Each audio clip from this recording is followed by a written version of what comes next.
से ऑलमोस्ट 4,500 साल पहले इजिप्ट में वर्ल्ड का एक वंडर बनाया गया था जो आज भी कई लोगों को अचंभित करता है। सवाल जो लोगों का दिमाग घुमा देता है कि हजारों साल पहले ये कैसे बनाया गया था। क्या कारण है कि कई अर्थक्वेक्स के बाद भी ये स्ट्रक्चर आज भी वैसे का वैसा ही है? क्या ये सच है कि पिरामिड्स की direction exactly north, east, south और वेस्ट को पॉइंट करती है? क्या इनका पर्पस मरे हुए लोगों के डार्क सीक्रेट्स को छुपा के रखना था?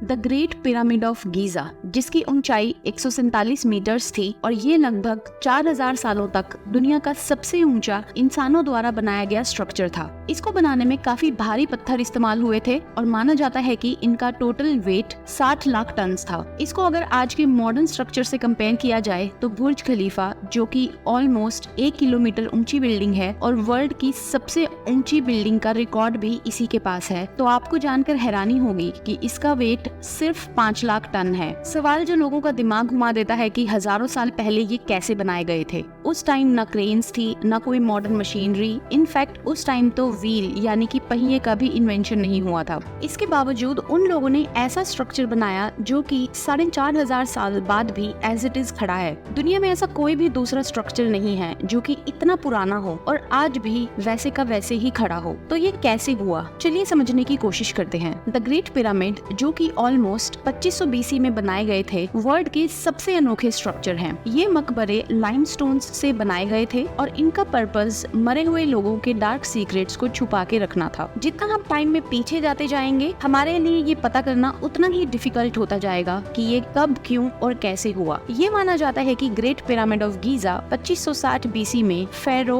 खुफू ने बनवाया था। इजिप्ट में उस टाइम पर राजाओं को फेरो कहते थे। हमें फेरो खुफू के बारे में ज्यादा जानकारी नहीं है, सिर्फ इतना पता है कि वो इजिप्ट के ओल्ड किंगडम के चौथी डायनेस्टी के दूसरे राजा थे। उनके शासन का टाइम भी किसी को कंफर्म नहीं है, क्योंकि कुछ हिस्टोरियन कहते हैं कि उनका शासन 23 साल चला, कुछ कहते हैं कि 34 साल चला और कुछ का मानना है कि उन्होंने 60 साल से भी ज्यादा राज किया। ये पिरामिड नाइल रिवर के वेस्ट बैंक पर बना है और अगर आप इसकी फोटो देखोगे तो इसके साथ आपको 2 और पिरामिड दिखाई देंगे। इन तीनों में से सबसे बड़ा पिरामिड ऑफ गीजा है, जिसे पिरामिड ऑफ खुफू भी कहा जाता है। दूसरा पिरामिड ऑफ खाफरे है, जो कि खुफू के बेटे खाफरे ने बनवाया था, और तीसरा पिरामिड ऑफ मेनकोरी है, जिसे खाफरे के बेटे ने बनवाया था। इनके अलावा कुछ और स्ट्रक्चर्स भी हैं, जैसे कि द ग्रेट स्फिंक्स, कई टूम्स और कुछ छोटे पिरामिड्स। ये कहा जाता है कि कुल मिला के छोटे बड़े लगभग 118 पिरामिड्स हैं। कुछ टाइम के साथ खत्म हो रहे हैं, मगर कुछ आज भी काफी अच्छी हालत में हैं। ये 3 पिरामिड्स आज भी काफी अच्छी हालत में हैं और इनमें से the great pyramid of Giza best shape में है।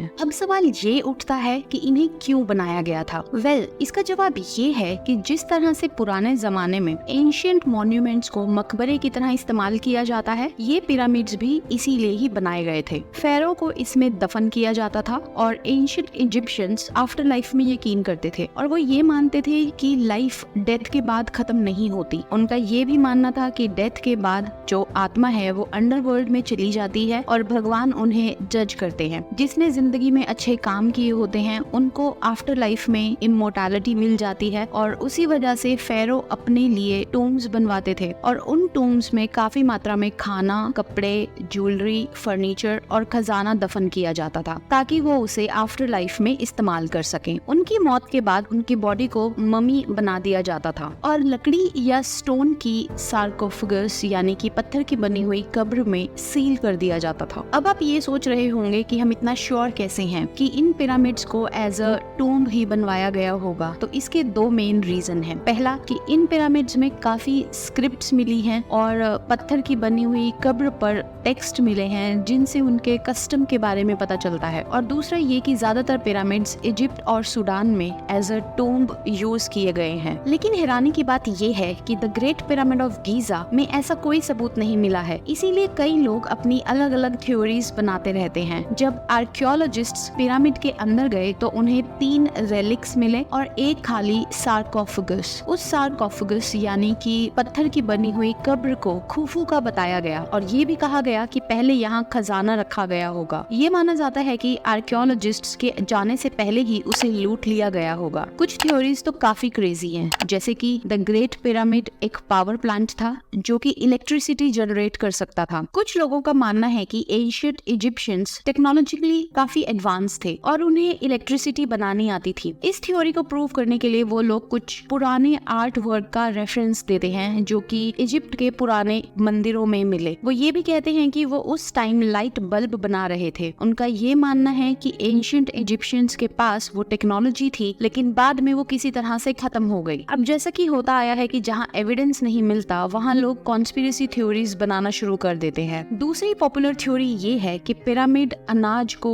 स्टोर करने के लिए यूज किया जाता था। लगभग सारे आर्कियोलॉजिस्ट का मानना है कि the great pyramid of Giza एक मकबरा है। पुराने जमाने में लोगों का ये मानना था कि जितने बड़े पिरामिड में जितना ज्यादा खाना और खाने का सामान होगा, फेरो यानी कि राजा की आफ्टर लाइफ उतनी ही ज्यादा अच्छी होगी। ये तो चलिए इसके बनाने के थॉट प्रोसेस के बारे में बात हो गई, लेकिन सबसे बड़ा क्वेश्चन ये है कि आखिर ये पिरामिड कैसे बनाए गए। ये क्वेश्चन अभी भी एक मिस्ट्री बना हुआ है कि कैसे लोगों ने 147 मीटर ऊंचा स्ट्रक्चर खड़ा कर दिया जिसमें इतने बड़े पत्थर लगे हैं और हर पत्थर का वजन 2.5 से 80 टन तक है। हर पत्थर इतनी बारीकी से बराबर काटा गया है और इन पर कटाई के टूल्स के कोई निशान नहीं है। फिर उसके बाद ये पत्थर एक दूसरे के ऊपर कैसे रखे गए। उस टाइम तो लोग पहिए का भी यूज नहीं करते थे और ये सब 20 साल के दौरान हुआ। जी हाँ, ये माना जाता है कि the great pyramid of Giza को बनने में लगभग 20 साल लगे। आपने मूवीज में तो देखा ही होगा कि कैसे पिरामिड्स को बिल्ड करने में स्लेव्स का इस्तेमाल किया जाता था, जिसमें स्लेव्स को बहुत बुरे हाल में रखा जाता था और उनसे काफी ज्यादा काम लिया जाता था। लेकिन ये एक मिसकंसेप्शन है। रिसर्च में ये पाया गया कि ये पिरामिड हाईली स्किल्ड लेबर्स ने बनाए थे और उन्हें अच्छा खाना दिया जाता था। इनफैक्ट वो लोग एवरेज इजिप्शियन से कहीं ज्यादा हेल्दी थे। वो पिरामिड्स की कंस्ट्रक्शन साइट के आसपास ही सिटी में रहते थे और दूसरी कम्युनिटीज भी उनकी हेल्प करती थी। एक तरीके से ये एक नेशनल प्रोजेक्ट था जिसमें हर सिटीजन अपनी तरफ से हेल्प करता था। वो लोग फेरो के काफी वफादार थे। ऑलमोस्ट 20,000 से 30,000 लोग पिरामिड की कंस्ट्रक्शन में इन्वॉल्व थे। वो लोग डेली 10 घंटे काम करते और इसको बनाने में लगभग 55 lakh ton limestone, 8,000 ton granite और 5 लाख टन मोर्टार, जिसे हिंदी में गारा बोलते हैं, इस्तेमाल हुआ था। ये सारा मटेरियल आसपास के एरिया से ही लाया गया था और कुछ सदर्न इजिप्ट जो कि लगभग 800 किलोमीटर दूर था वहां से लाया गया था। अब ये एक अलग सवाल है कि इन पत्थरों को काटा कैसे गया। उस टाइम टूल्स कॉपर के बने होते थे। ग्रेनाइट के पत्थर को डॉलराइट से तोड़ा जाता था। उन लोगों ने उस टाइम कुछ अलग मेथड इस्तेमाल किए थे, जैसे कि पहले वो पत्थरों में क्रैक्स ढूंढते थे, उसके बाद पानी में भीगी हुई वुडन वेजेस को उन क्रैक्स में डाल देते थे। जब पत्थर पानी सोख लेता था तो वेज एक्सपेंड हो जाती थी और पत्थर टूट जाता था। इसके अलावा ये सवाल भी है कि उन पत्थरों को मूव कैसे किया गया होगा। उस टाइम व्हील्स को गाड़ियों में यूज नहीं किया जाता था। उस टाइम ऐसा कोई व्हीकल नहीं था जो कि इन पत्थरों को ट्रांसपोर्ट कर सके। एक थ्योरी ये है कि उन लोगों ने बड़ी राफ्ट बनाई होगी जो नदी में तैर सके और खदान से पिरामिड की लोकेशन तक पत्थर को लेकर आए। एक बार पत्थर पिरामिड की लोकेशन तक आ गया तो गीली जमीन पर स्लेज के जरिए उसको एक के ऊपर एक रख दिया गया। ये एक इंटरेस्टिंग थ्योरी है जो कि 2014 में डिस्कवर हुई थी।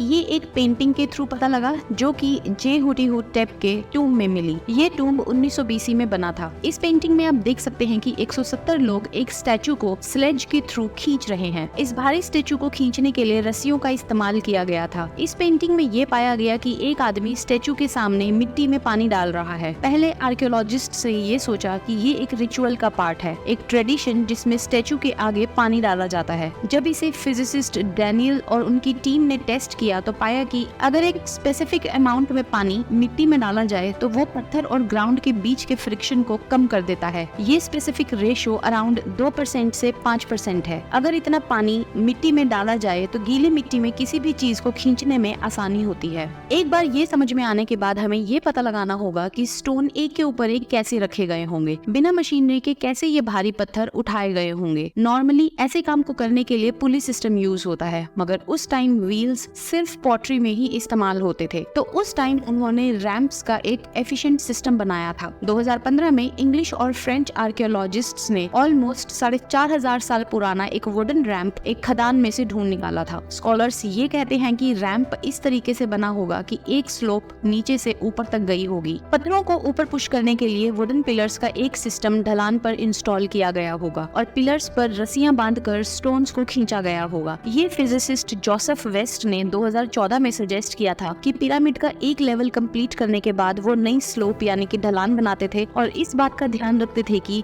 ढलान का एंगल ऊंचा ना हो और उस उसके लिए वो बड़ी स्लोप बनाते थे। एक अलग थ्योरी में ये सजेस्ट किया गया है कि पत्थरों को एक दूसरे के ऊपर रखने के लिए शायद उन्होंने लीवर्स यूज किए होंगे। इस ड्राइंग के हिसाब से उन्होंने एक हायर मिडिल पॉइंट लिया होगा और उसके ऊपर एक लंबा पोल रखा होगा जिसके एक साइड पे वेट बंधा होगा। इसके थ्रू स्टोन को उठाना, घुमाना और ऊंचाई पे रखना आसान हो गया होगा। स्कॉलर्स ये कहते हैं कि ऐसा सिस्टम इजिप्ट में अवेलेबल था जिसे शाहडूफ कहा जाता था। ये नाइल रिवर से पानी निकालने के लिए यूज किया जाता था जो कि खेती के लिए काम आता था। अब ये सारी थ्योरीज काफी इंटरेस्टिंग है, लेकिन अगर टाइम को देखें तो इनमें इनकंसिस्टेंसी नजर आती है। हम जानते हैं कि पिरामिड को बनने में 20 साल लगे। अगर 20,000 लोगों ने पत्थरों को ट्रांसपोर्ट किया तो इस हिसाब से साल भर हर 3 मिनट में एक पत्थर को रखना होगा। इतनी तेजी से ये काम होना काफी मुश्किल था। इसी वजह से आज भी ये मिस्ट्री बनी हुई है। हमें ये पता है कि नीचे की लेयर्स पर मोर्टार नहीं लगाया गया था और ऊपर की लेयर्स पर मोर्टार यूज किया गया था जिससे कि इस स्ट्रक्चर को मजबूती मिले। यही कारण है कि कई अर्थक्वेक्स के बावजूद भी ये पिरामिड ऑफ गीजा